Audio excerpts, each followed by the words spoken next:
Hello learners, আসসালামু আলাইকুম। আপনারা দেখছেন ইব্রাহিম 360 সাথে আছি আমি ইব্রাহিম খলিল। আজকের টিউটোরিয়ালটির মাধ্যমে আমরা ক্লাস 7 এর ইংরেজি চ্যাপ্টার 5 এর 5.8 যে অ্যাক্টিভিটিজ আছে, ওয়ার্ড আছে, ওয়ার্ড মিনিং আছে এবং আমাদের নিজস্ব একটা বাক্য মেক করতে হবে, ম্যাচিং করতে হবে। ওয়ার্ড মিনিং গুলো ম্যাচিং করতে হবে।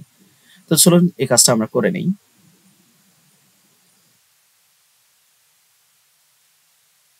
এখানে বলছে write your sentences using word next to it, one is done for you. একটা এখানে মিল দেয়া আছে, দেখতে পাচ্ছেন। এখানে ওয়ার্ড দেয়া আছে, তো ওয়ার্ড হচ্ছে এখানে ইনভিজিবল। ইনভিজিবল মানে অদৃশ্য। এখানে আমরা দেখতে পাচ্ছি যেটা আমরা দেখি না, যেটা হিডেন, এটা মিনিং দেয়া আছে। আর এখানে বলছে যে I can feel my mother's blessing though they R invisible. আমি আমার মায়ের আশীর্বাদ দেখি, যেটা কিন্তু দেখা যায় না, এটা ফিল করি, ফিলের ব্যাপার। তো সো আমাদের যেটা করতে হবে, এখানে এই যে ওয়ার্ডের সমার্থক শব্দ আমাদের ম্যাচ করতে হবে, দেন আমাদেরকে একটা বাক্য গঠন করতে হবে। ওকে,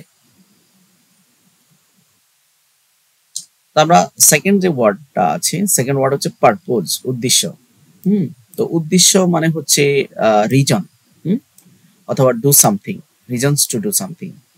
এখানে my purpose of the studying is to learn. তো এটা তোমাদের নিজস্ব বাক্য। এই বাক্যটা ভিন্ন হতে পারে, যে কোনো বাক্য থাকতে পারে, যে কোনো বাক্য হতে পারে, তবে অবশ্যই এই শব্দটা থাকবে। যেমন এখানে পারপোজ ছিল, এখানেও পারপোজ আছে। এই এই ওয়ার্ডগুলো দিয়ে আমরা কি লিখবো, বাক্য লিখবো। এমটি, এমটি বলতে আমরা কি বুঝি? এটা কিন্তু উল্টাপাল্টা ছিল, আমরা সাজিয়ে ফেলেছি। এমটি বলতে আমরা কি বুঝি? যে যেটা নট ফিল্ড, যেটা ফিল আপ নয়, যেটা খালি। Our classroom become empty when school time is over. Dip বলতে আমরা কি বুঝি? ডিপ বলতে আমরা বুঝি যে food something into liquid or lift it out again, মানে গভীর। তো এখানে বলছে I love to dip biscuit into tea and eat them. আমি চার মধ্যে বিস্কিট ডিপ মানে ভিজাতে পছন্দ করি এবং খেতে পছন্দ করি। ইগনোর বলতে আমরা কি বুঝি? ইগনোর, ইগনোর মানে হচ্ছে অবজ্ঞা করা, অবহেলা করা। এখানে বলছে যে নো অ্যাটেনশন, নো কেয়ার। তো সো এখানে বলতে পারি আমরা you should ignore what others say and focus on your dream.